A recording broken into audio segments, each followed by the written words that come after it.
sidaan wada ognahay Queen Elizabeth way dhimatay. Yes, way geeriyootay. So sida darteed waxaan halkan ku wadaagayaa waxyaabo kooban oo aad ku ogeyn dhimashada Queen Elizabeth iyo sidoo kale waxyaabo badan oo sidii hadda ka hor ahaayeen iska bedelay. Elizabeth kaliya ma ahayn boqoradda England, sidoo kale waxay ahayd boqoradda New Zealand, Canada, Australia, Papua Jamaica iyo sidoo kale 9 wadan oo caalamkan dushiisa ah.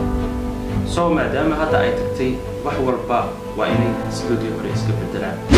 Lacagta way isbedelaysaa, baasaboortyada way isbedelayaan, sidoo kale dhammaan adduunka way isbedelayaan. Sidee marka ay boqoradda Ingiriisku ay dhimato dhowr waxyaabood ayaa dhaca.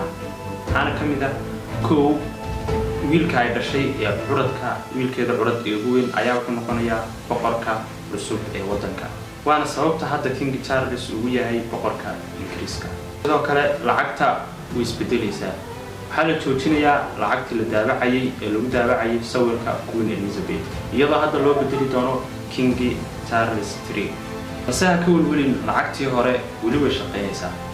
3 baasaboortyada Britishku way isbedelayaan, dhammaan meeshii lagu qori jiray Queen and Her Majesty waxaa loo bedeli doonaa King and His Majesty. balse ha ka welwelin, baasaboorkaaga hadda uu shaqaynaya kaliya marka la cusboonaysiinayo ayaa laga bedelayaa intaas.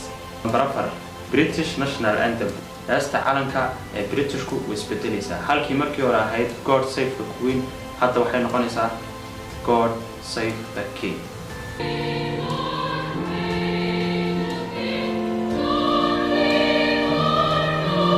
sidoo kale koofiyadda booliska way isbedeli doontaa oo ay hadda ku qoran tahay ER oo laga wado Elizabeth Beatrice, waxaana loo bedeli doonaa CR11 oo laga wado Charles Rexy. Queen Elizabeth waxay boqoradu ahayd 15 wadan, sidaas darteed dhimashadeedii kadib waxaa macquul ah wadankii raba inuu ka baxo in uu go'aankaas gaari karo King Charles una sameyn karo wax walba uu rabo, xataa hadduu rabo wadankaas inuu ka baxo UK ama 15kaas wadan. 2022 ma jirto sabab uu King Charles ugu noqon karo boqorka Papua New Guinea. haddii ay rabaan inay ka baxaan way ka bixi karaan, waxayna gacantiisa ku jirtaa King Charles una sameyn karaa waxa uu baaho. sidoo kale maalin maalmaha ka mid ah wadamadaas waxay noqon karaan wadamo madax bannaan. boqoradda Ingiriiska waxay xilka haysay 7 sano, waxay soo martay dagaalo fara badan, sidoo kale waxay goobjoog ka ahayd koonfurkii ugu horeeyay, telefishinadii ugu horeeyay, sidoo kale wildcard ugu horeeyay.